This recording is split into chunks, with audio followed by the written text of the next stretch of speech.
How's it going, everyone? AZPlow21 back with more WMMA 5, and we have for you here the first day in May of 2020. And so what that is going to mean is that we have a lot of new regen fighters coming out. Now, I didn't necessarily want to do this until a little bit later on, but I'm kind of getting the itch already to do it. I'm kind of getting the itch already to start it up. So I think what I'm going to do is I'm going to set up Invicta as my feeder promotion, and I think we're going to go ahead and go after some of these regen fighters and sign them up into Invicta to get some fights under their belt. So now what I'm going to be doing is I'm going to be signing some of these regen fighters to contracts and then sending them down to Invicta to be a part of the feeder promotion, and they're going to have like 0 professional fights under their belt already. So they're going to kind of like get their fine tuning in Invicta, and should they do well there, then they can make their way up to the UFC. I've done this before in my other save, and it's worked pretty well as far as getting new fighters into the UFC that are doing pretty well in Invicta. I'm excited to start it out, to get some homegrown talent in that I fully control, and it's gonna take a lot of time to develop. And a lot of these guys aren't going to see the UFC for maybe even like 2 years or so, but it's going to be to the point where it's going to be a lot easier to find talent because I'll have already kind of had them under my belt for a while. And so they'll be in Invicta, and they'll get some fights in. They'll maybe win a championship, and then from that point I can go, okay, yeah, this guy's definitely one to look out for. At some points they might even be ranked like worldwide in Invicta, because that's what would happen with ROC and Invicta in my last UFC save that I was doing. So I'm definitely excited to get this going. And so let's go ahead and take a look at some of these prospects like Gordon Berkman. So a light heavyweight, world of kickboxing, where he was one of the best in the world. See, that is a very good sign for Gordon. Only 23 years old, still very young. A lot of time to be had before he even has a chance, of getting to the UFC. So what we're going to do, we're going to go ahead and we're going to sign up Gordon Berkman to 5 fights. And in those 5 fights, if he's able to prove that he's, worth something, then we can sign him up for some more fights to have, in that promotion, just so that way we can figure out if he's worth holding on to. And it's just going to be a little bit tricky, figuring out just who we have to keep a hold of. And so the way that I usually do it is I go into my handy dandy notebook and I put down their names. So Gordon. So that way I can keep tabs on who I know I'm supposed to be sending down. Like this guy, not a cute looking guy by any means, but Mozart Frenier, heavyweight, Taekwondo is his background, successful at a world level. So we'll go ahead and sign him up as well. All right, and so now we have Mozart. And a lot of this is kind of nitpicky. A lot of it is like it takes a lot of diligence to do this, and it's very time consuming, but that's kind of what I like about it, just because you're investing so much time into these fighters, like basically since the inception of them. Like this guy's 275, so he's a little bit out of my reach. He's not going to be able to fight for me because his lowest weight is 275, so he's going to be probably a guy that ends up fighting and rising a lot. This guy's Kenyan, and he's white. Very, not funny, but very peculiar. So Kese Maharaj, World of Wrestling, where he was a world-class competitor. All right, so let's go ahead and get Kese in there.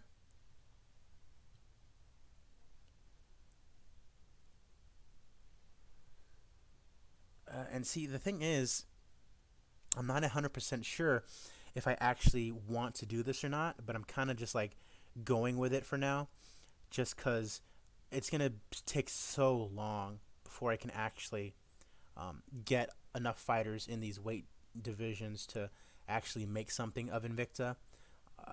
So, you know what? I might be kind of jumping the gun here. It'll be nice to hold on to these guys, but I'm not 100% sure if I actually wants to do this just yet, just because it would take so much time to just hire these guys and then all the micromanagement having to deal with all of that. Not 100% sure it's going to be, worth it necessarily, because the name of the game is just booking these fights for the UFC, and I can always just hire people to come in and fight right away. I know a couple people in the comments sections wanted me to set up the Ultimate Fighter, and doing something like that, I would have to obviously hire people to be on the show. So let me know what you guys would rather me do, because I've already offered 3 contracts. Would you rather I set up Invicta as a feeder promotion and hire all of these regen fighters to, make their way into that promotion, setting up themselves for the future? Would you rather I do that, or would you rather I set up the Ultimate Fighter as a tournament and just choose one weight division, which would probably be a women's division, and set something up for that?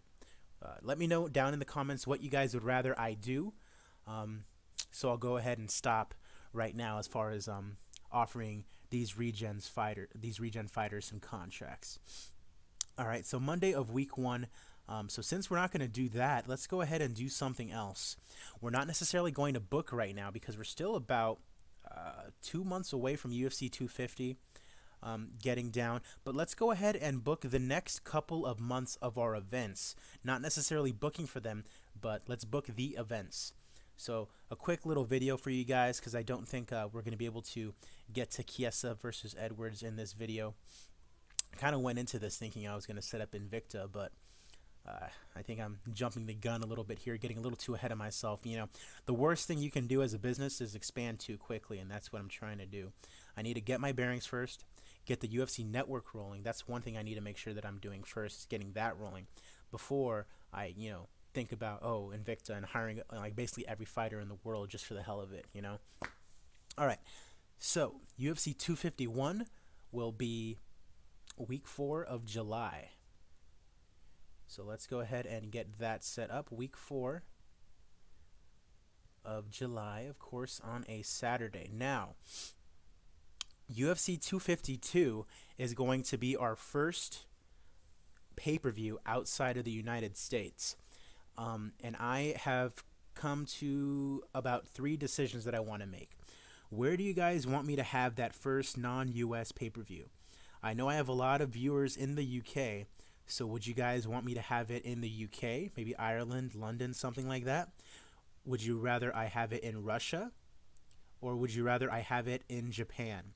Those are the 3 options that I have in mind right now. So UK, Russia, or Japan. Let me know down in the comments what you guys think. London, or UK, not necessarily just London. UK, China, UK, Japan, or Russia. Let me know which one you guys would rather see. But as for right now, this pay-per-view UFC 251 is going to be in New York. We're going to New York. All right. Go ahead and get that set up. And so now, I liked what I was doing before with these ESPN cards. So I think we're gonna have 2 ESPN Plus cards and then 1 ESPN card every month, and then obviously the pay-per-view. But I also really want Conor to have his fight, but I don't necessarily think it's going to be on UFC 251. So I think what I might do in August is set up a pay-per-view in the middle of the month and then at the end of the month as well. And that one in the middle of the month is going to be strictly for Conor. I think that's what I'm going to do. That's going to make me a lot of money, first of all. But also, it's going to be good business, of course, having Conor fight. But I'll have a chance to book a little bit of a weaker show simply because Conor's going to be on it. So it's going to allow a little bit of spacing for me and booking all these fighters. Because at first, I'm booking all the fighters I can. And so when the fight happens, there's going to be a point where there's not very many popular fighters to book.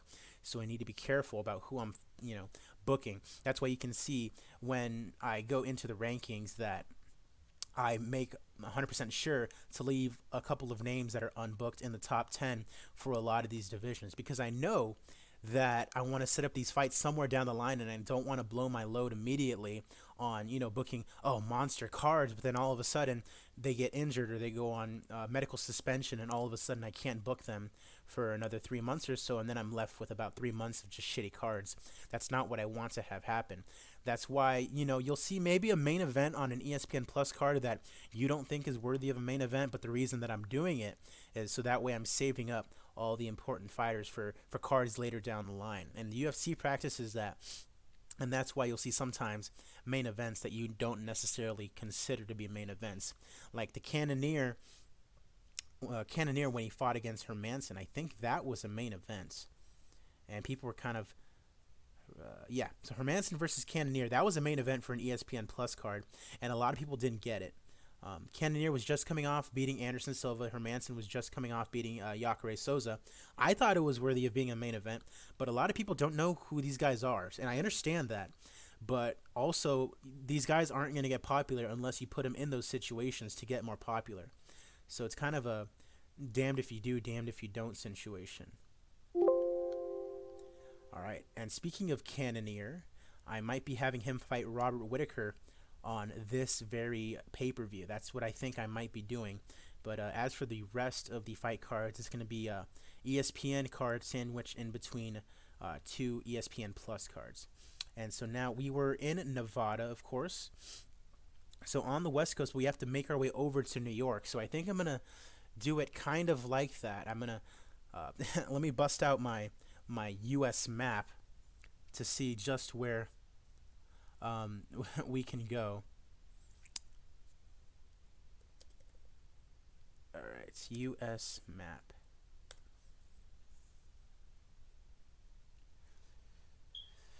All right, let's see. U.S. map. What exactly are we working with here?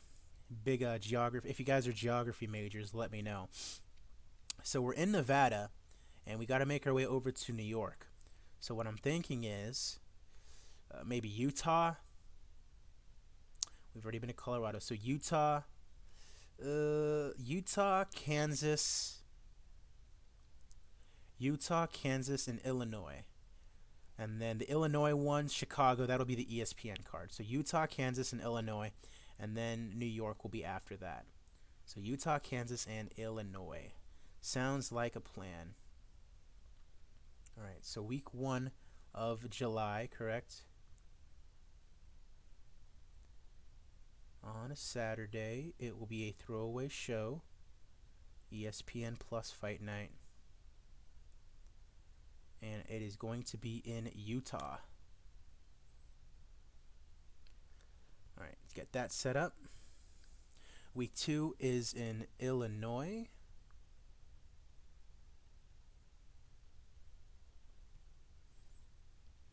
In July, correct. Yep.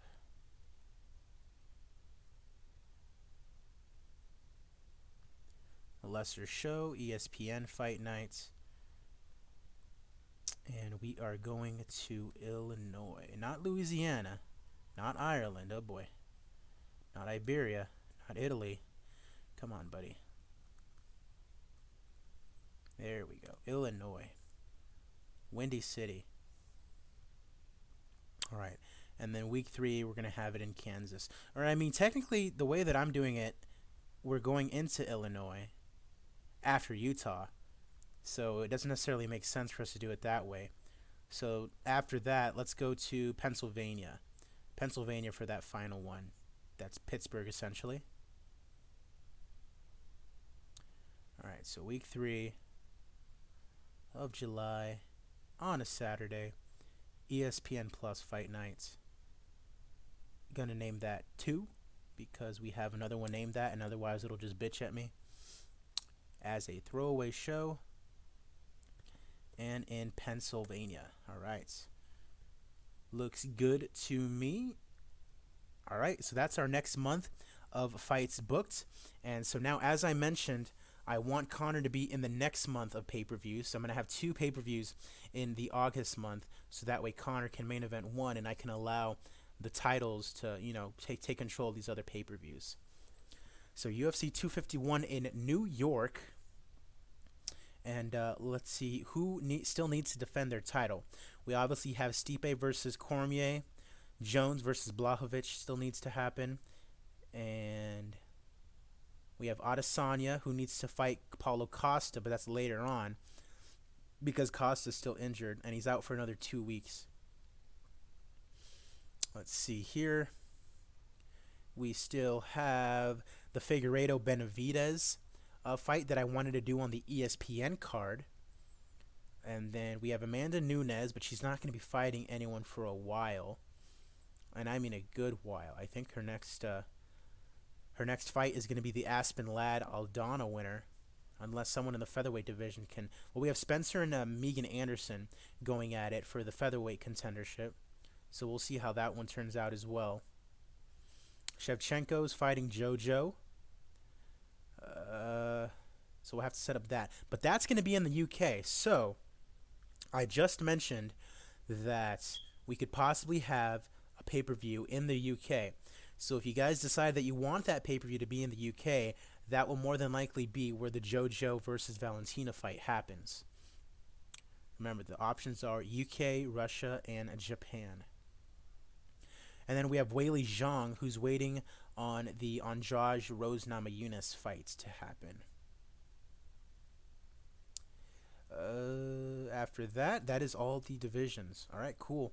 So let's go ahead and take a look here. I think for this one in New York, I think we're going to do Stipe versus Cormier.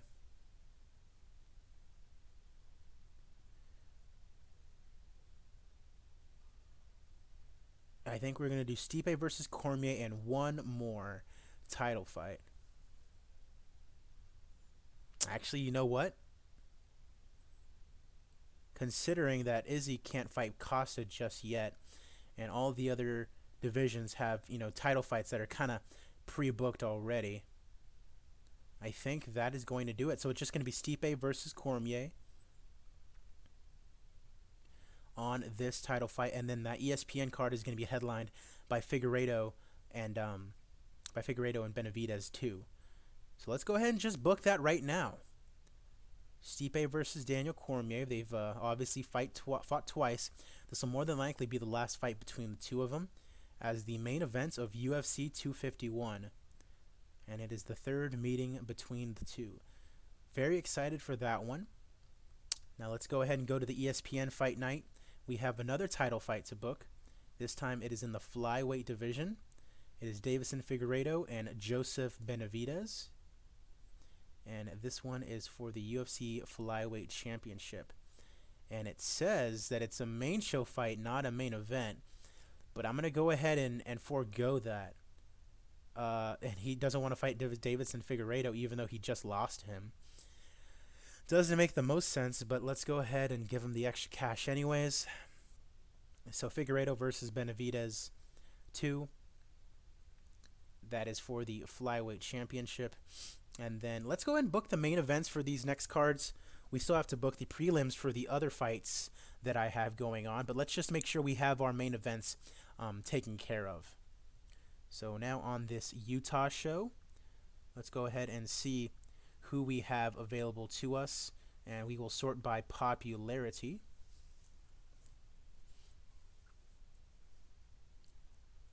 All right, so we have Conor McGregor, John Jones, Jose Aldo. Maybe Jose Aldo probably be on that pay-per-view, I would imagine. Robbie Lawler on a losing streak. Anthony Pettis. Maybe Anthony Pettis can main event. Yoel Romero might be able to main event. Let's see here. Anthony Pettis. Let's see what Anthony Pettis can do. Well, no, we're not in Wisconsin. We are in Utah. Correct? So we're in Utah and then Pennsylvania. All right, so Anthony Pettis is currently ranked at number 19. High-level national. So who could we have him fight that would be a good main event? Paul Felder? I'd imagine Paul Felder wants to fight someone else that is a little higher in the rankings, but he would gain a lot from fighting Pettis if he were to win, because Pettis is a lot more popular than he is. Felder is only mid-level regional. So that might be the fight that I do, because Felder's also coming off of a loss to Dan Hooker. Pettis is coming off a loss, but it's to Carlos Diego Fajeda, who is ranked 16th. Or should Fajeda fight against Felder here? Let's see if we can do Fajeda and if it will be good enough. It says great main event, but these guys have fought before. Oh, idiot! Yeah, you're booking Pettis, right? So Felder, Felder versus Fajeda. Where are you at? Where is Paul Felder? And it says it would be a main show fight, but not a main event. So let's see if it's different if I do Pettis versus Paul Felder. That is a great main event, apparently. So let's go ahead and do that. Anthony Pettis versus Paul Felder as the main event for the Utah show. All right. Moving on to Pennsylvania, Pittsburgh. I can't really think of anyone other than Joe Lozon, who's from Massachusetts, not Pittsburgh. That is super popular in that region. Conor McGregor, Joe Lozon, that's funny. Clay Guida.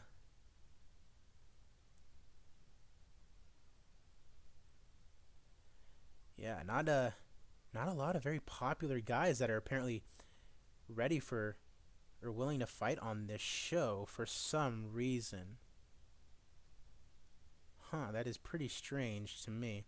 Where is Yoel Romero? Is he just not popular in Pennsylvania for some reason?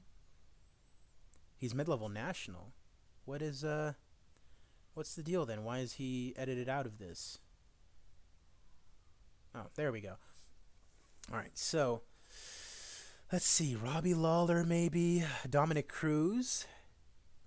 I could do that Yoel Romero Souza fight. And Ngannou versus Rosenstrike I can still do. Let's see if we have any like top 5, top 10 guys that still need to fight. Ngannou versus Rosenstrike, I should probably have that at some point. McGregor Gaethje's going to be on a pay-per-view. Stevens needs to fight. Piotr Yan. Jermaine Durandamy needs to find a fight at some point. But none of these are main event caliber. So I'm going to go ahead and do Ngannou versus Rosenstrike.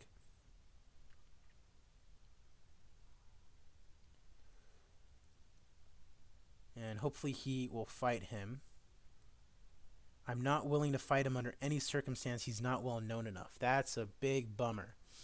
Because obviously this is happening. Obviously he oh, how's it going, Pawnee boy? Glad that you're joining. Because obviously, it's happening in real life. It's happening this weekend, as a matter of fact, and I'm watching it, and I'm super excited for it. But Ngannou's not willing to fight him here. So let's go ahead and see who he will fight. And I'm not going to have him fight Curtis Blades because he just beat him.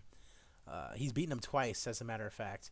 The only other fight that I can think of for him is Derek Lewis, and that's going to be a shit show because if you remember, they did fight once, and it was terrible. It was just back and forth. It was like the most boring thing you could ever imagine.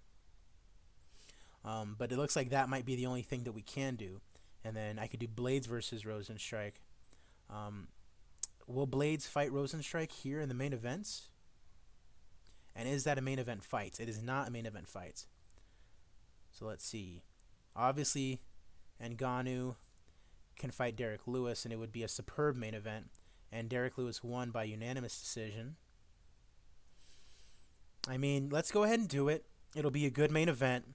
It might not be the greatest fight, but it'll get us through right now. And it sucks because Rosenstrike might not actually be able to fight him if he ends up losing that Blades fight, which I think might happen. Verdum he might take. Yeah, Fabrice. I actually have Fabricio Verdum already booked up though. Let's see. Yeah, Fabricio Verdum. He's ranked 21, and I already have him booked up against Shamil Abdurakhimov. And the reason for that is he's coming off a loss, trying to get him, just a fight that he might be able to win, but also Shamil's ranked pretty highly against Verdum. So a win against like the number 12 guy will definitely prove to be pretty good for Verdum, and he's on the. I think he's actually fighting on the Tony Ferguson card. So I'll go ahead and take a look at that in a second. But I think Curtis Blades versus Rosenstrike is going to be the fight that happens at heavyweight. And then after that, all of our top 15 heavyweights are booked. So that is pretty good that I've been able to take care of the heavyweight division. But like I mentioned, after this, there's not going to be a lot going on for the heavyweights because we're kind of just waiting on those results to play out. So those are our main events then. So we have Pettis versus Felder, Figueiredo versus Benavidez for the flyweight title, and Ngannou versus Lewis too. Now remember, a lot of these prelims are going to be good fights because I like to stack up the pay-per-views with really good cards, and that includes on the prelims. It's 10 fights on the prelims, and about 3 of them are going to be pretty good fights, usually having guys in the top 15. So look out for those. Those are always going to be pretty good fights. I still need to do the prelims for all of these fight cards. So stay tuned. There's obviously a lot of fights that are going to be happening, and I'm excited to bring it for you guys. But I'm excited because at a point I can just kind of fire off these fight cards for you guys and stop talking about the booking, even though that's kind of the more exciting part of the game for me. Have I booked Nathaniel Wood? Let's go ahead and take a look at that. Let's go into our roster here. Nathaniel Wood. That's no, because his last fight is against John Dodson. But if I do want to book Nathaniel Wood, remember, I'm thinking about doing a fight card in the UK, so I would probably want to save him for that. And I think that is going to be where, I think the UK, if I end up doing it there, is going to be where UFC, not 252, but 253 ends up being. Because I do want to have a pay-per-view sandwiched between these months for Conor to fight against Justin Gaethje, because Conor obviously would be the main event of that pay-per-view, and it kind of allows me to have a little bit of a weaker card also if I do it that way. So let's just go ahead and book 253, not 250. You know what? I am not going to do that because it'll kind of fuck up the numbering. But once again, guys, let me know down in the comments or in the Twitch chat. Obviously, I'll have to wait on YouTube to get back to me as well. But let me know if you guys would rather I do a pay-per-view in the UK, a pay-per-view in Japan, or a pay-per-view in Russia. So let me know what you guys would rather see. I will go ahead and stop booking as of right now.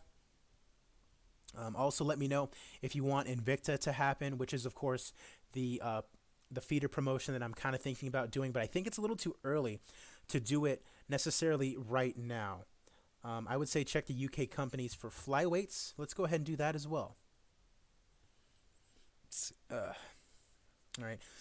So not a UK company, but Aries is kind of one that's been popping off just because they've been hiring a bunch of ex-UFC guys like Hector Sandoval, but they're on exclusive contracts, so there's not necessarily anything I can do about it until, their contracts run out, which sucks, but that's what the UFC did. They kind of let all those guys just go.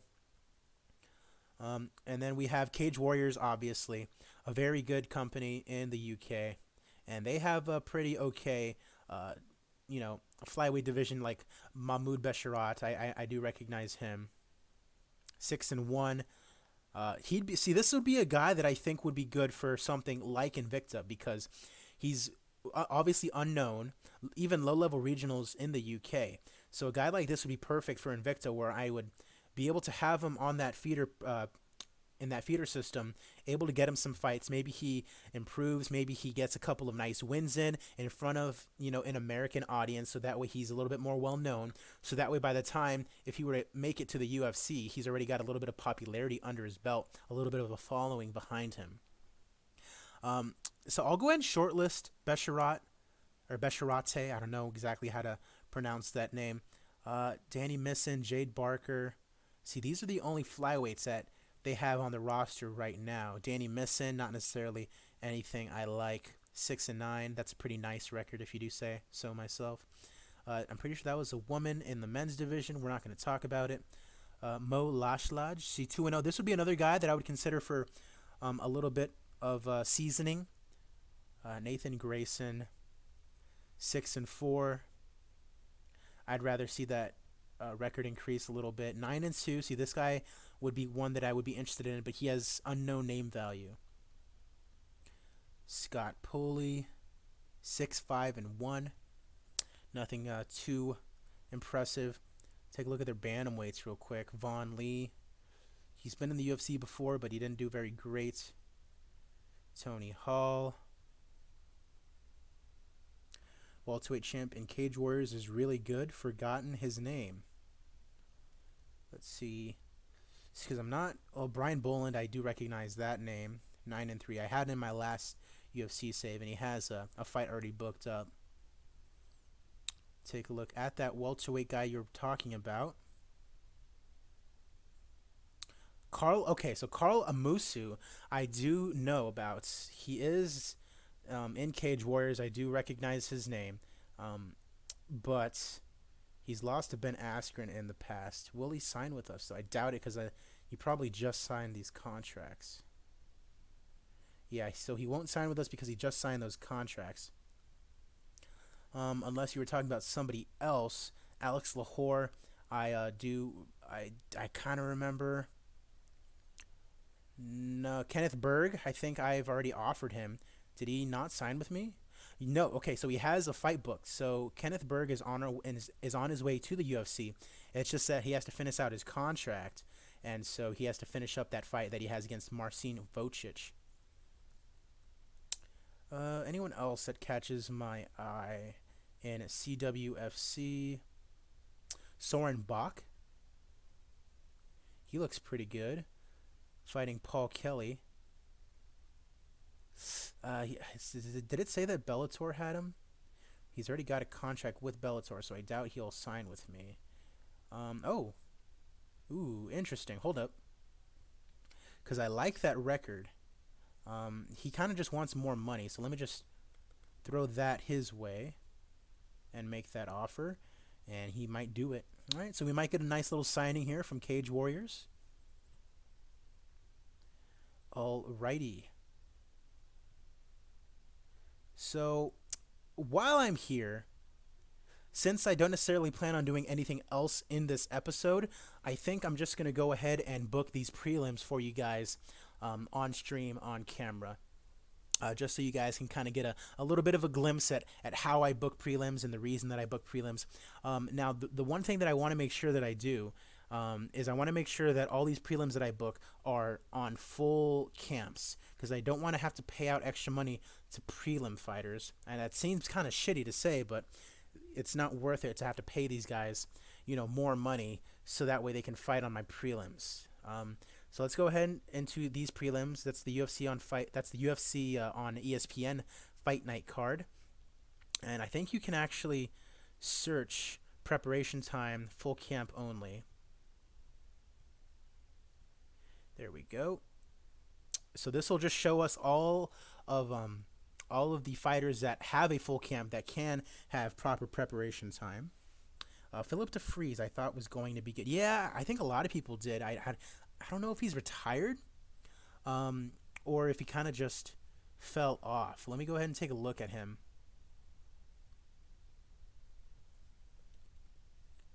Phil Davis. I do have Phil Davis on my short list. So he's in KSW, and he's actually on a little bit of a win streak. But yeah, like you mentioned, he didn't have the greatest of times in the UFC. I'll go ahead and shortlist him just to make sure we're keeping tabs on him, because he is the champion in KSW apparently. Let's see, Philip DeFries. We have, yikes, those skills are not good. And that's even at 5 out of 10 scouting level, those stats, he would get roughed up if he were to come back into the UFC. So, 34 years of age, he probably has another couple years before he's technically in his prime as a heavyweight. So, give him a little bit of time, but he might end up back here. All right, so back to booking the prelims. I'm going to kind of roll with these for now. And in Nevada, let's see if we have any hometown fighters in Nevada. I'd imagine some of these might be, just because they're in Nevada, Las Vegas, I'd imagine. So like Khalil Roundtree. So Khalil Roundtree, I believe, is actually retired. His last fight that was booked was supposed to be his retirement fight. but I don't think it happened. So I'm not exactly sure where his career stands, but I like Khalil Roundtree. Um, he's been on the Joe Rogan podcast before, and he's talked about, moving to Thailand and getting, his life kind of straightened out and whatnot. Kind of learned all about kickboxing in the Thailand, kind of style of kickboxing and whatnot.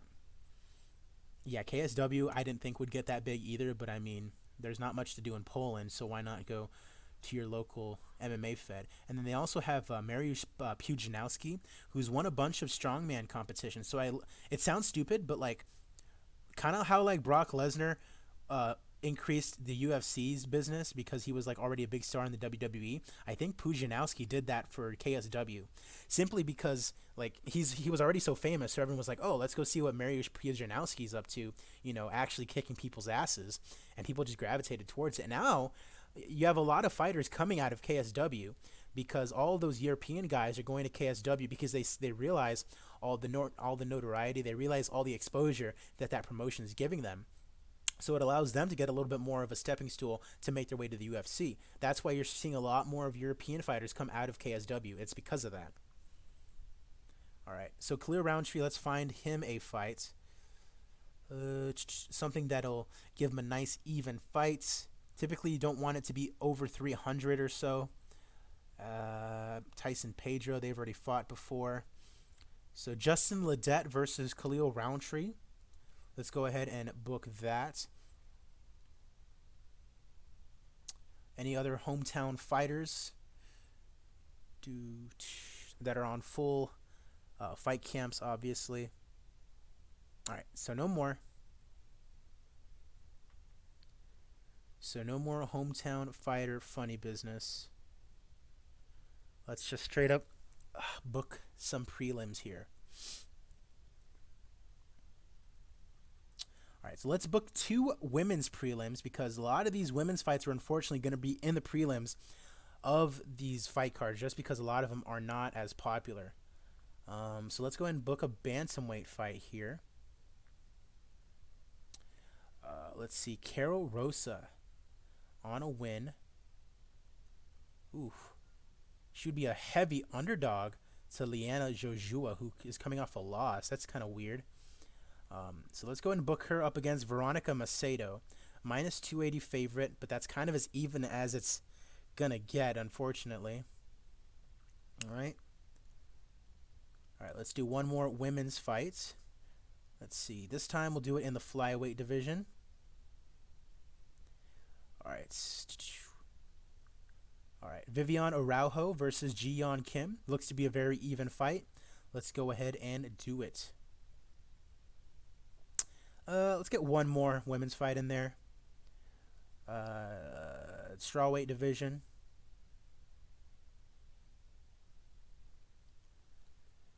Let's see here. Karolina Wojcik.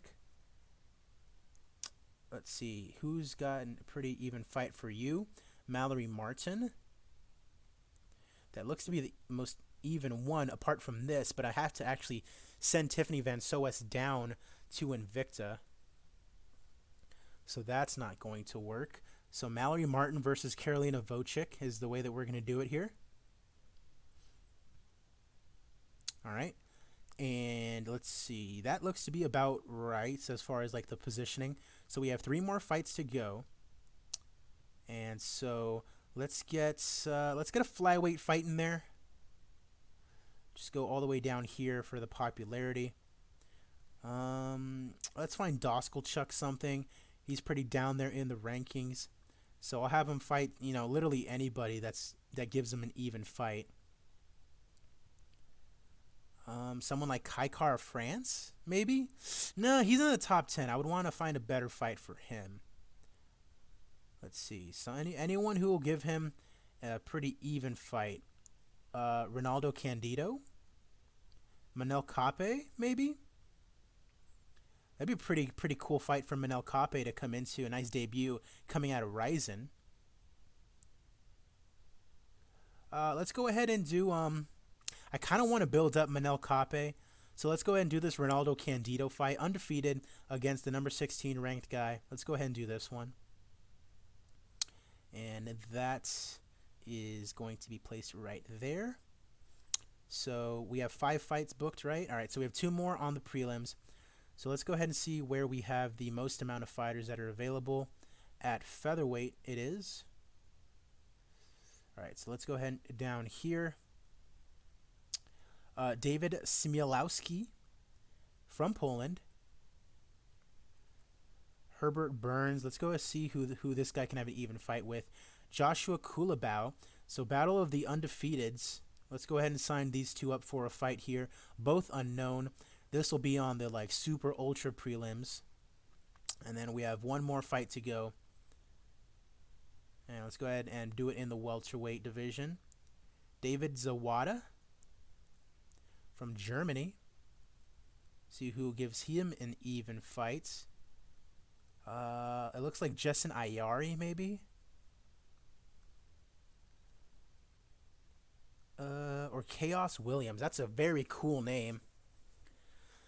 And simply because of that name, let's go ahead and book him. So Chaos Williams versus David Zawada.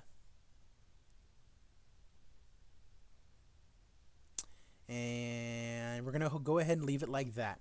So we have 7 prelims that are booked. And now we can go ahead and move on to the next one. I remember when Lesnar went to New Japan, I was surprised. Then he was doing MMA. I was even more surprised. Yeah, but he only did like a brief stint in New Japan. It wasn't even that long. If you didn't want to make this realistic, would you get Bob Sapp? Now, I would never bring Bob Sapp to the UFC. Bob Sapp, unfortunately, and I mean, all the credit to him. He wants to get his money. That's awesome. But Bob Sapp has kind of turned into a job guy where he kind of just gets paid a lot of money to go out there. And he literally says, like you have 2 minutes or something like that. There's a quote of him out there where he says, like, you have 2 minutes or you have 100 seconds and then I'm tapping or something like that. He's there for the notoriety of having Bob Sapp on the fight card, but then he doesn't necessarily want to put in the effort because he doesn't want to get hurt, which sucks, but I understand it. You want to take care of yourself, and I mean, if they're going to pay you, why not do that? But I think it's funny because I remember seeing Bob Sapp in The Longest Yard, the movie with Adam Sandler. He's the guy who, he's the big, cuddly giant, and then all of a sudden, like, oh, he broke in my nose, and then he gets all pissed off and whatnot. Bob Sapp, yeah, he's an enigma. He's a legend of the sport somehow, but I would never bring him to the UFC. I think his record's like 12 and like 50 right now. I forgot Kron Gracie was in the UFC. Jesus, him losing did bad for him. Not really, because it was a really good fight. But it was definitely not the type of fight that he wanted. It was against Cub Swanson, and Swanson kind of just had him stand up, and they literally stood up for the whole fucking fight. I did not understand why. I thought Kron would shoot in for a takedown, maybe try to reach for the ankle, try to get something going. I only think it went to the ground for like a minute. That was it. But it was just a trade. It was just a trade-off. They were just stood up the entire fucking fight.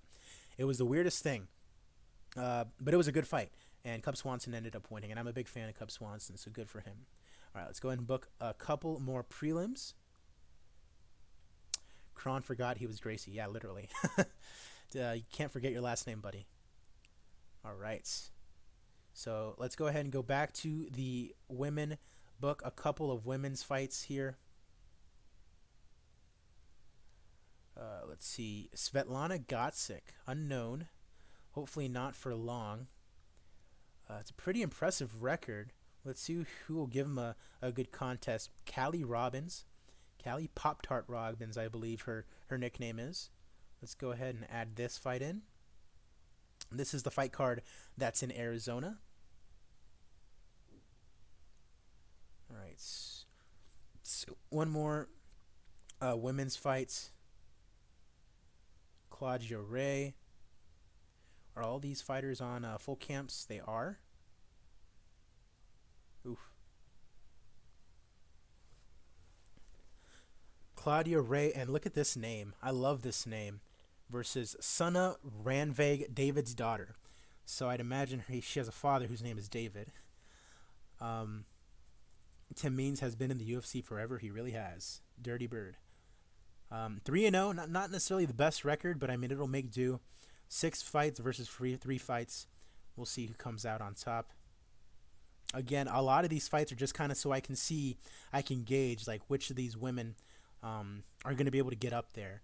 A lot of these women, they're going to have two fights and they're going to be done, unfortunately, and that's kind of where Invicta comes into play. Just so I kind of have a good stream of fighters like always coming in and out. All right, so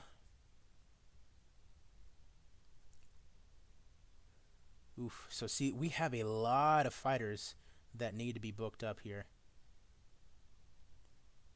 Look at that. All those fighters that need bookings.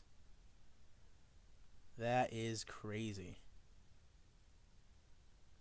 I might have to do 2 fight cards a week eventually, just because I'm not sure that all these fighters are going to be able to get 3 fights a year like I kind of like to do. I like to have at least 3 fights a year for every single fighter, and just so they're all their careers are continuously rolling on, and they're not kind of being stalled just because they're not able to get fights. So let's do something in the bantamweight division. Ricky Simon, number 20. Let's see who he can fight. He's unknown, apparently. And he's coming off a loss, so someone within the top 25. Not Nathaniel Wood. We're saving him for that UK card. Eddie Wineland, Douglas Silva, or Brett Johns. Actually, no, we'll see Brett Johns for the UK card as well. He's from Ireland, I want to say. So Douglas Silva, Dion Jod, or Eddie Wineland.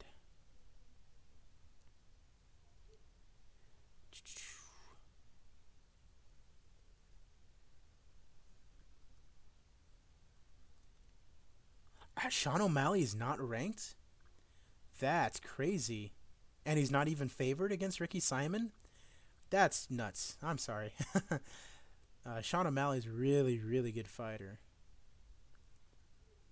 All right, let's see. Let's just book him against someone that he can have a good fight against. Yadong Song. Let's go ahead and do that. I mean, if it gets to the point where these fighters aren't getting enough fights in, I might just do 10 prelims every single fight card if I absolutely have to.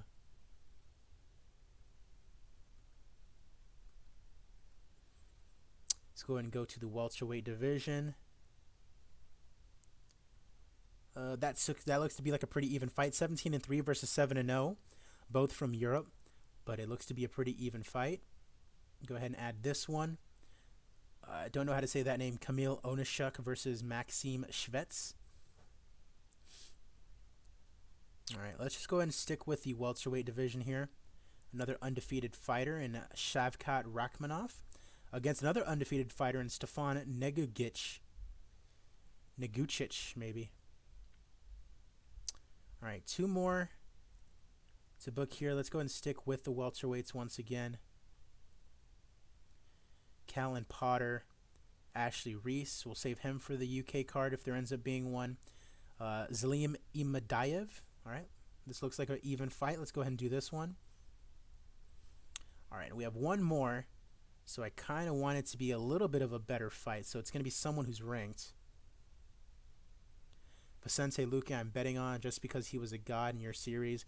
Yes, he was a god in my series. Maybe put some money on him. He had a rough time against Wonderboy Thompson. Big Wonderboy Thompson fan, but I'm not going to lie. I kind of was like cheering for Luque a little bit just because of how great he was in the save, and it kind of upped my my expectations a little bit, which is stupid to say, obviously, but I'm kind of like, you got to get your guard up. That wouldn't have happened in the game, but you know, stupid things like that. All right, so let's go ahead. We have one more fight. Let's make it at a higher weight class, light heavyweight, and it's got to be someone who's ranked. So let's see if OSP can fight. I might no. So these are the prelims. Let's do someone in these bottom rankings here. Someone like Ryan Spann. Ryan Spann fighting Yuri Prohaska. So Yuri Prohaska is now in the UFC, and Yuri Prohaska was in Ryzen, and he was a stud for Ryzen. And I'm gonna save him for a main card in the future because I do want him to be a big name in the UFC. I mean, just look at the guy. 26-3-1 from the Czech Republic. Huge guy in Ryzen, and I'm excited for what he has to offer in real life and in this game. You said Jim Crute. All right, let's go ahead and give Jim Crute a fight. I think he's from Australia. Yes, he is. Number 16, we can do Crute versus Span. Yeah, let's go ahead and do that. Do it by rankings. Crute versus Span. And it looks like Crute's kind of heavily favored there, but I mean, it's a pretty even fight as far as rankings go, so we'll go ahead and do that. And that will be our featured prelim for this fight card. So there we have our 7 fights for the prelims all scheduled. And now we move on to the next fight card. 7 more prelims to go. All right, let's see. Let's get 2 ranked fighters in the prelims of this one.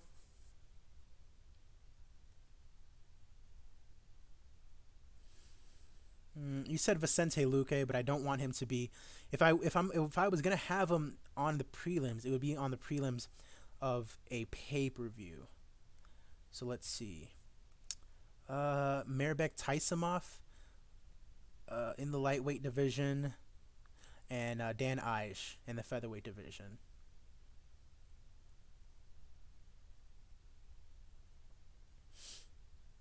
Ooh, not the bantamweight division.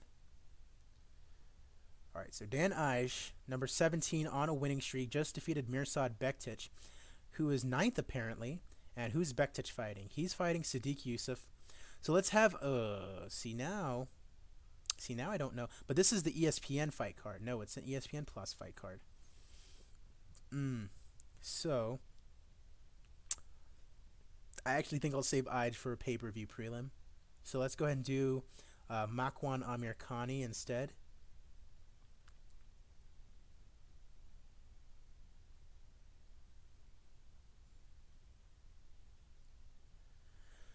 Who is apparently not available for this fight card.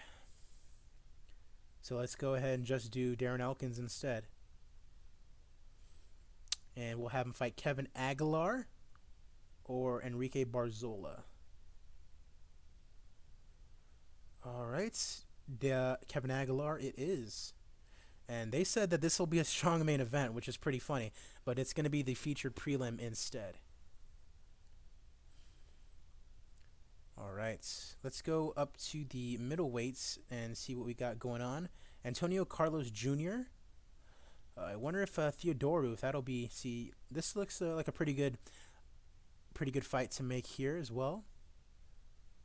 And that'll go up over that one. And so now we can kind of book our unknowns a little bit. Get at least 2 women's fights in here. Kay Hansen, 6-3. Let's see, who gives her a good fight? Jin Yu Frey, Janessa Morandin. Looking for somewhat of an even fight, like Corey McKenna. Let's go ahead and do this one. Pretty even fight. Corey McKenna favored by a little bit. Both only just 20 years old. And then one more women's fight. Tiffany Van Soes, I still have to send down. Siri Kondo. Ewelina Wozniak. Yeah, Wozniak. I mean, I can book her, but she's a super heavy underdog against Siri Kondo. But let's go ahead and book her for something and see if we can get her something that's somewhat resembles a close fight, like here against Melissa Martinez. And I actually remember watching Melissa Martinez. She was on a Combate Americas fight, and she destroyed the other girl. I don't know if it's obviously not going to show it, but yeah, 7-0, so she's doing pretty well for herself. So, Ewelina Wozniak versus Melissa Martinez. And we'll go ahead and leave that one there. Now 3 more fights to book.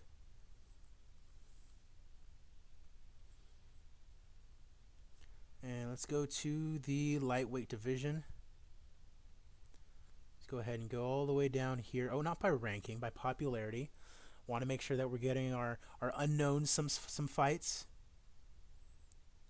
All right, so Mason Jones from Wales. We'll save him if there's a UK fight or a UK card against Mateusz Legierski. So a lot of undefeateds kind of just going at it now. 12-0 versus 5-0.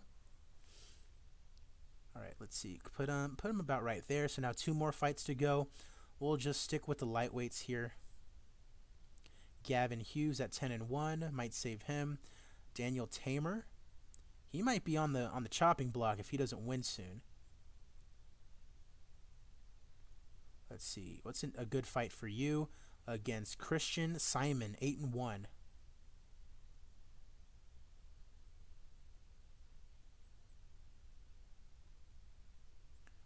All right, one more fight to book here. Are you waiting for someone for Jeon? So I'm booking the prelims right now, and the thing with Jeon is he was just injured. He was supposed to fight. He was supposed to fight against Moraes on that fight card that he's currently now fighting against Corey Sandhagen for, but he got injured. So I mean, it's looking like he's probably going to fight either Pedro Munoz, Jose Aldo, or Cody Stamann. Cody Stamann is coming off a draw though, so I'm probably not going to do that. So if I were going to do Jose Aldo, that would probably be on a pay-per-view. Pedro Munoz, I believe, is coming off a loss to Aljamain Sterling. So I might just do the Jose Aldo fight just because it would kind of benefit him a little bit more fighting him, but he also runs the risk of losing his ranking should he lose to him. So it sucks that he got injured when he did because he was going to be in a number one contendership fight essentially, but now it's going to Sandhagen or Moraes. All right, so what exactly was I doing? Right, one more fight to book. Chris Fishgold, whatever happened to him? He was supposed to be really good, and he kind of went off a little bit. Lost to Amir Khani last year, and now I'm not even going to save him for that UK show if we end up having one. Mateusz Rebecki, let's go ahead and do this fight. Yeah, you really did kill Rob Font. All right. So this looks about good. So 7 fights booked there as well. All right, some more prelims to do here. Let's get our women's fights in. Let's get a featherweight fight in.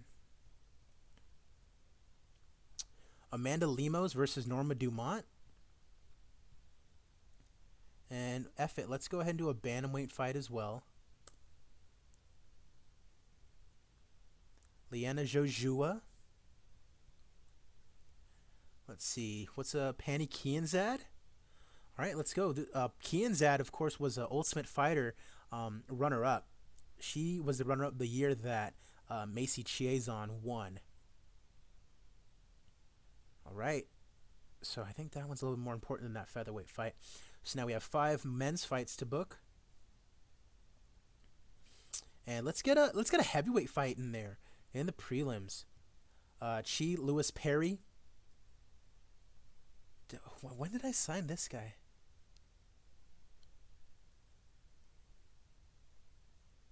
When did I sign him?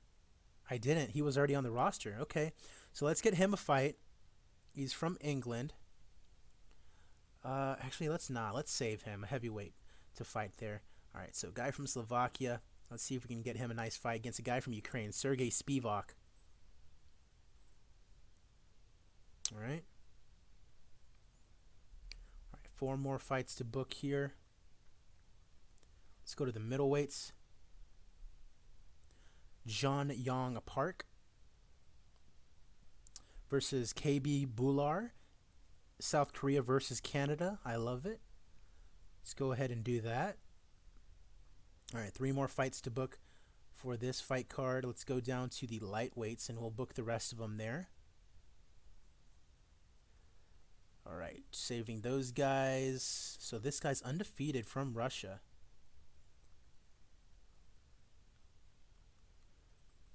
Denmark, Uzbekistan. So Beksad Abdurakhmanov. Nice job.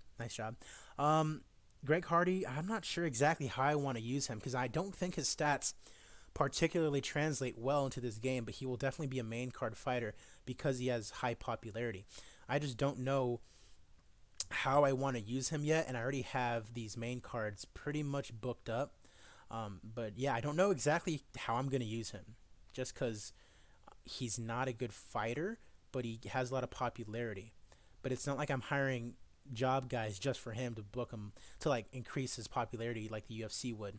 Um, so I mean, I'm not gonna give him handouts if that's what you guys are asking. So yeah, this looks like a pretty good fight. Battle of the Undefeateds once again. I love doing these. Someone's going home very salty. All right, two more fights. You could throw Volkov.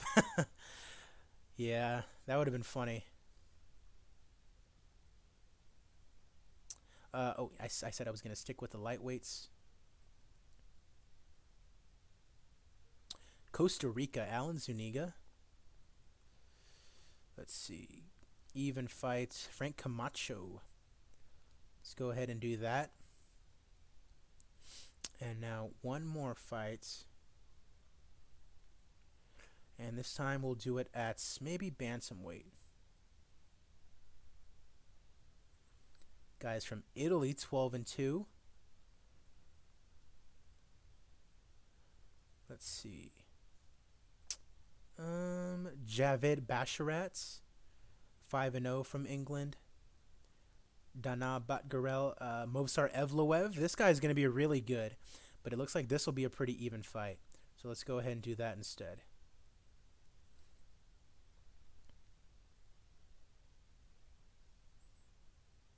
All right. So 1, 2, 3, 4, 5, 6, 7. That's all done and dusted. Now, do I have the prelims already booked for this one? I do. That is our first pay-per-view, obviously.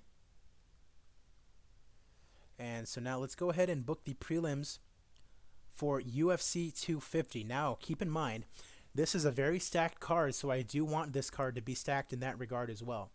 So, all these fighters I kind of want to be either very popular or ranked. So let's go ahead and do these prelims, sorted by ranking.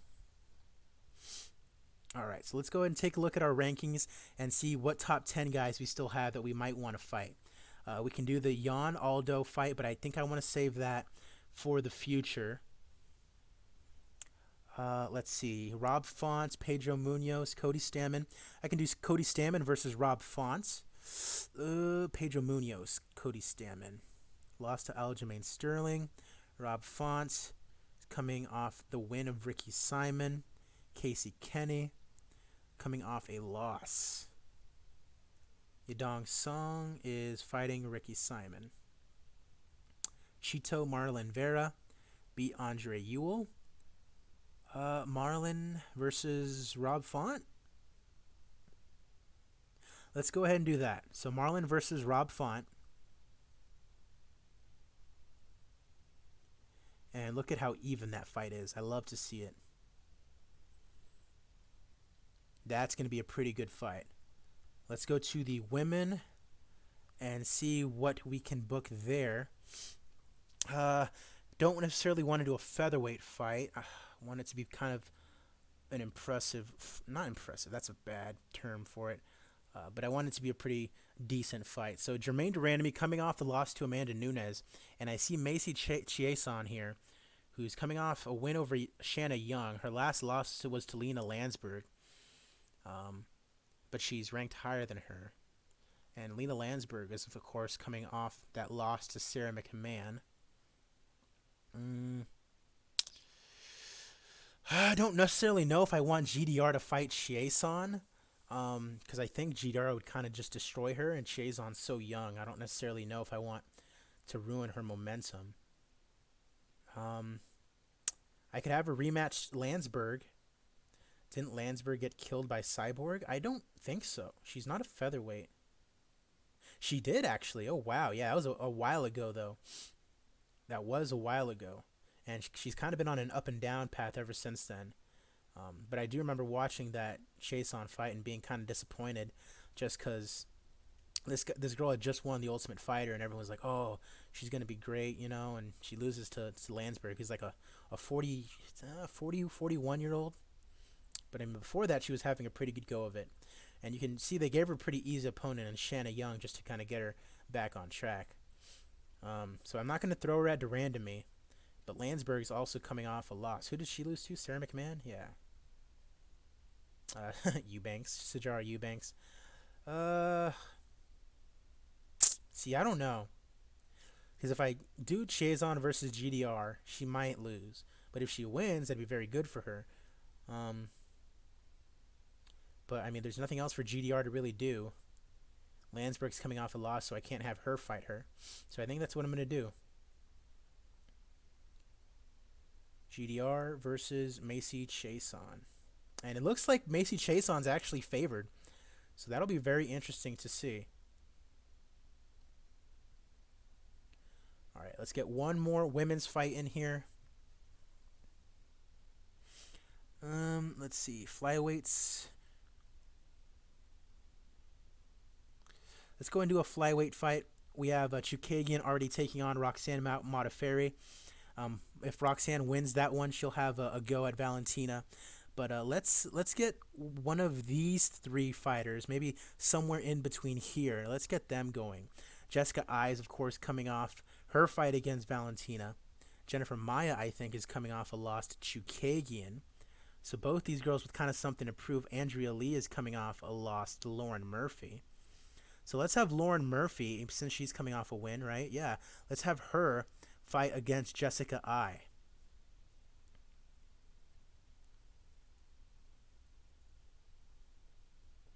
Alrighty, that looks to be a pretty even fight. Lauren Murphy, slight advantage. Okay, so now let's see what else we can get going here. Take a look at the rankings. Flyweight's not going to do anything here. I can do Munoz Stammen, maybe. Stevens. Burgos is coming off a loss, correct? Yanan Wu didn't. Wu, I think Yanan Wu won the bantamweight championship, and then she also won the featherweight championship. It was pretty wild. No, he's coming off a win, so I can do Burgos versus. Because Emmett is coming off a loss. No, he's coming off a win over Bektic. Let's go ahead and do Stevens Burgos.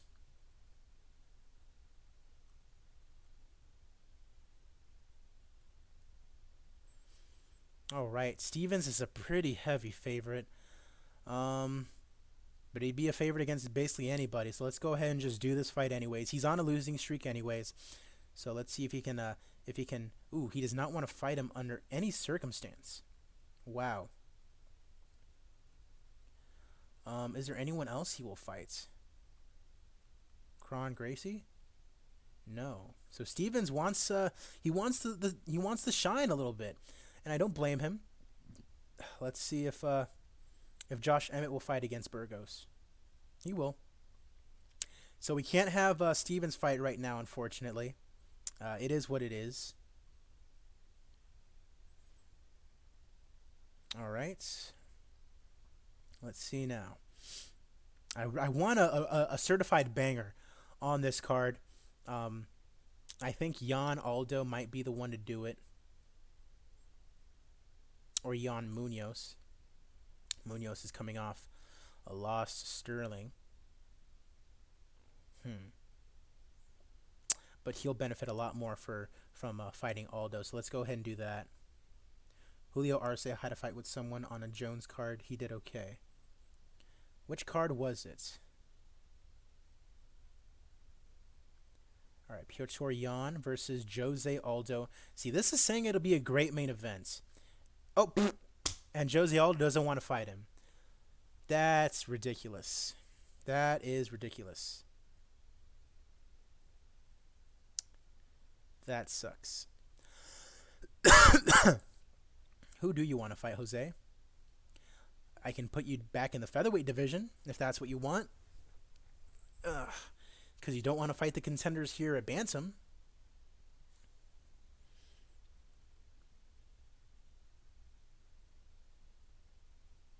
All right. I had ideas for you main eventing a card, but you know what? Fuck you, Jose Aldo, since you want to act like that. Piotr Jan versus Pedro Munoz.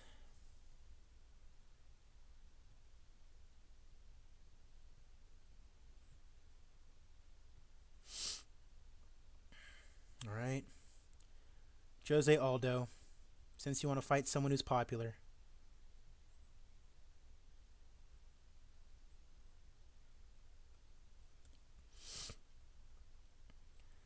versus Jeremy Stevens. And I hope he knocks you out. Welcome back to featherweight. How are you going to join a weight class and then be like, I don't want to fight the top guys? It makes no sense. And Jose Aldo probably would fight him in real life. But that's just the realism of this game. Sometimes guys just refuse to straight up fight people. It is what it is.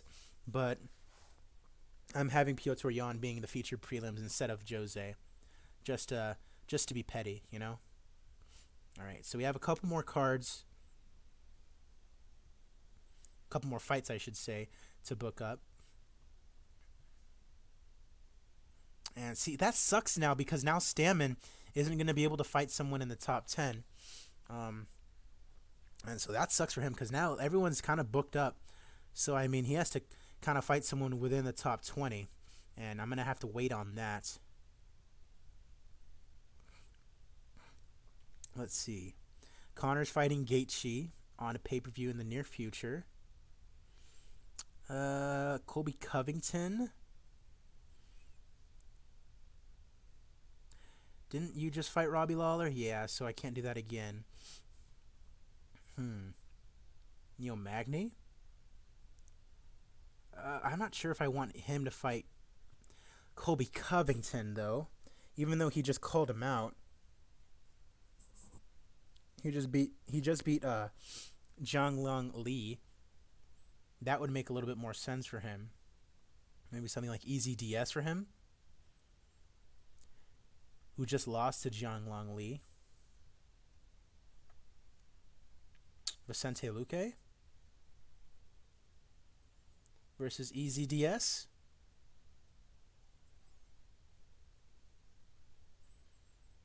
Cowboy Oliveira.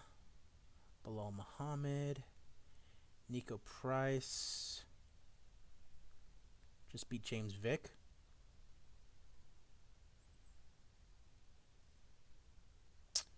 Let's go ahead and do Nico Price versus Vicente Luque. That'd probably be a pretty good fight.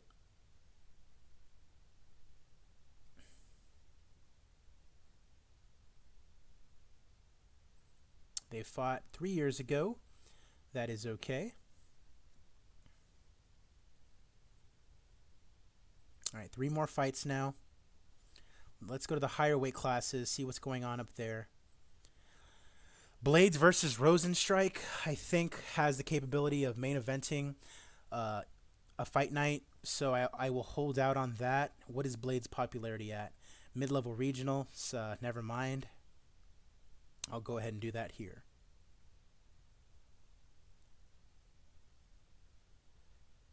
All right. 4 versus 8. That's a pretty big fight, though, as far as rankings go.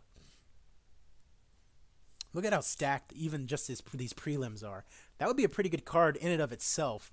But, I mean, this is the prelims for UFC 250 because I wanted it to be a big deal. You gotta love it. All right. Ooh. OSP? I'm looking at Reyes Smith, but I know that can main event or be on a pay-per-view somewhere else. So I'll hold out on that. I'll hold out on that. Or should I give Yuri Prohaska a nice platform by debuting him on this card against, I think you mentioned Tyson Pedro, against someone like him who, no offense, I think would get wrecked by Yuri Prohaska. Let's go ahead and do that. It's Tyson Pedro versus Yuri Prohaska, and look how big of a favorite he is. And normally I wouldn't do as much of a mismatch as this, but because it's Prohaska and I want to protect him, I'm going to go ahead and book this fight.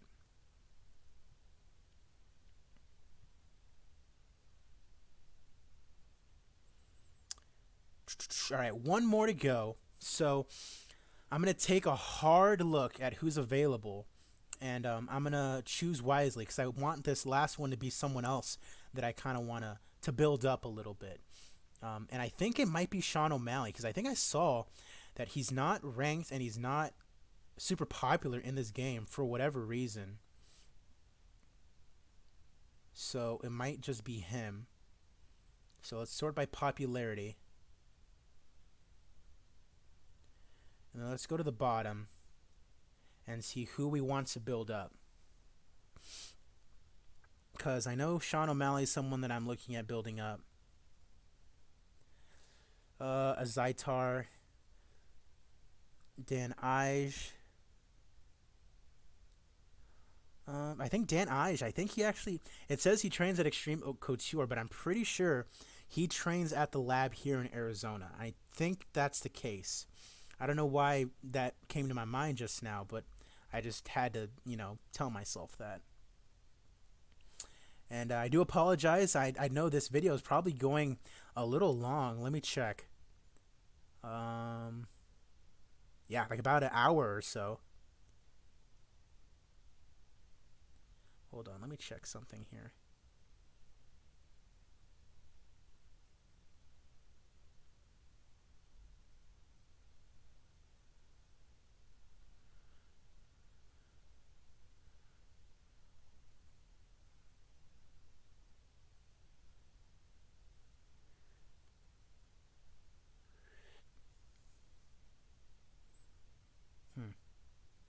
Oh well.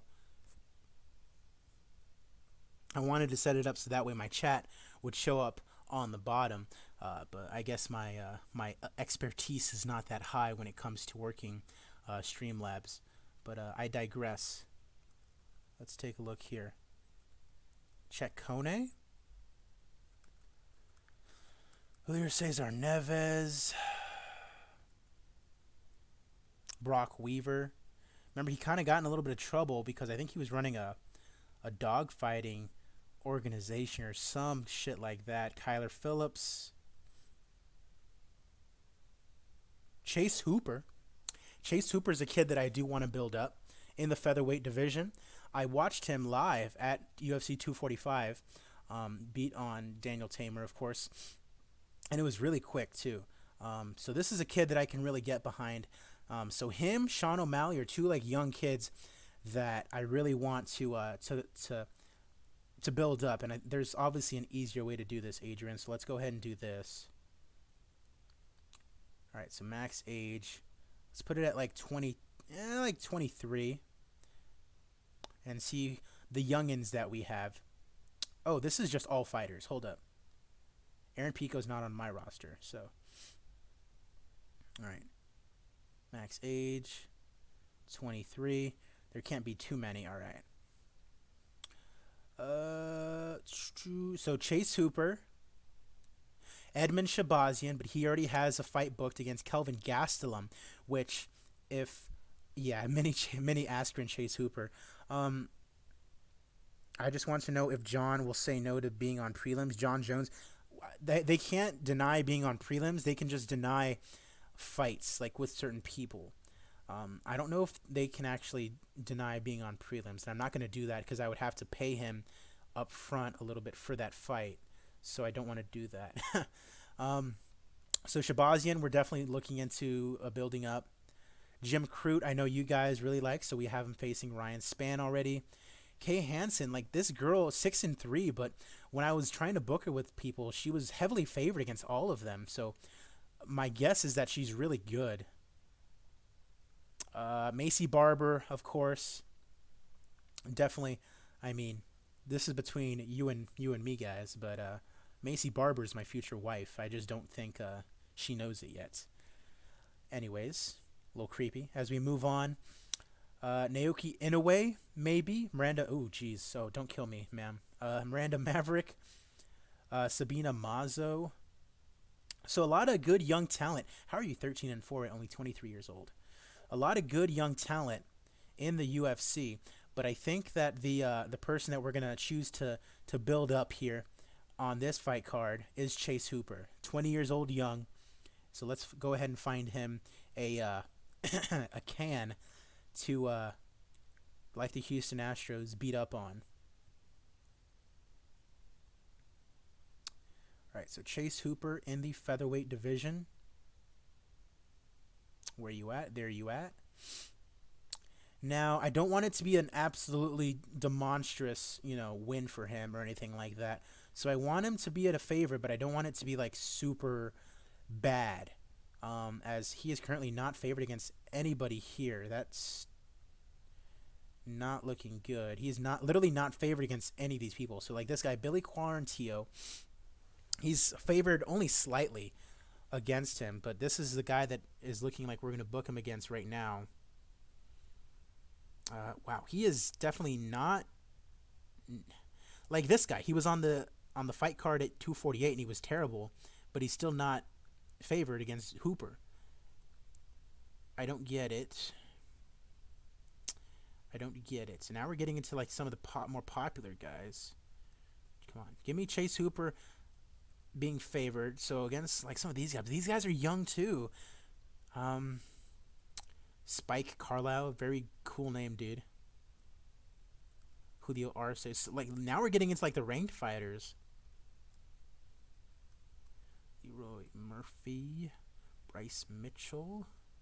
This is crazy. I'm trying to build this kid up. You guys want him to lose? What's going on? Oh my god. Even Alex Caceres? Oh my god. Let's see. How do you make money on pay-per-views? Just got into the game, and even for big pay-per-views, I am losing money. So the thing with the pay-per-views is you have to make sure that you're booking the pay-per-views so that way they are very marketable. So you want to make sure that there's title fights on pay-per-views. You want to make sure that you have a lot of big names on the pay-per-views, and you want to make sure that you have actual pay-per-view providers that are actually airing them that you can actually get pay-per-view money from. So let's go ahead and take a look and see really quickly just someone that he's favored against. Come on, game, you're killing me here. That Billy Quarantillo guy. All right, it's gonna have to be this guy. He's not as big as a favorite as I would like him to be, but it's gonna have to work. All right, so we are all good there. Look at this stacked card for UFC 250. From bottom to top, everyone's either ranked or has a big name or is someone that I'm looking to build. Chase Super Billy Quarantillo, Jessica I. Lauren Murphy, Tyson Pedro versus Yuri Prohaska, GDR versus Macy Chiasson, Vicente Luque versus Nico Price, Rob Font versus Marlon Chito Vera, Josh Emmett, Shane Burgos, Curtis Blades versus Jair Rosenstrike, Jose Aldo versus Jeremy Stevens. Feature prelim is Piotr Jan and Pedro Munoz. We get to the main card, Anderson Silva versus Johnny Walker, Nate Diaz versus Damian Maia, and then 3 title fights for the Bantamweight Championship, Henry Cejudo, Aljamain Sterling, Volkanovski versus Holloway, and Kamaru Usman versus Jorge Masvidal. I don't know about you, but I would pay $70 to see that on pay-per-view. I would probably want to fly to Vegas. Actually, since this was in Vegas, I would probably get front row seats. I've gone to Vegas for every single pay-per-view since 2019, and I'm probably going to continue that once the UFC is back and running in Nevada. Trizano, I remember when people said he was going to be the champ. Yeah, me too. Yeah, he hasn't had the best go of it. Now he's kind of just getting up there in age, and it kind of sucks, but, you know, it is what it is. But, yeah, really quickly, I'm going to go through the media stuff for Cornflakes, who kind of wanted to know about that. So all these providers, you can see it says TV next to them, but where it says ESPN Plus, that's pay-per-view. Now, because of that, this is only in America that I'm offering this pay-per-view. And so if you only have this as your pay-per-view provider, that means you're only going to get pay-per-view revenue from America. So you want to make sure that you have a pay-per-view provider for, you know, every single, like, country. You know what I mean? Like, every single area in the game. And that's why, if we go to our homepage, Cruz, I'm really waiting for on the card. So Cruz, he's not ranked very highly in this game as far as like the actual rankings, and I'm just kind of saving him because I know he has some good popularity. So I'm kind of just saving him. Maybe he'll do the Cody Stamann fight. I don't know. Or maybe we do Nathaniel Wood against him in England. He's fighting against Cejudo for the championship, which makes no sense to me, but I'm here for it. You know what I mean? But yeah, Dominic Cruz is obviously a legend, but his last fight was a loss to Cody Garbrandt, and that was like 3 years ago and some change. So there's a reason he's not ranked highly. All right. So let's see here. I'm not sure if I want to book these just yet. I might hold off on that for now. So I think I'm actually going to end this episode here. I'm going to continue streaming. I'm just going to end the stream so that way I can slice the video up. So stay on the channel as I will actually be streaming more. I'm just going to be, cutting this video. But really quickly, if you look at the current finances, we're sitting at around $49 million. Once we get to $150 million, then I am allowing myself to open up the UFC network, and that will allow me to make more money on pay-per-view. That will allow me to get more exposure for my fighters on network television. All right, so I'm going to go ahead and end the stream here. Stay here if you're on stream, and hope to see you in the next episode on YouTube. AZPlow21, I will see you guys in a little bit.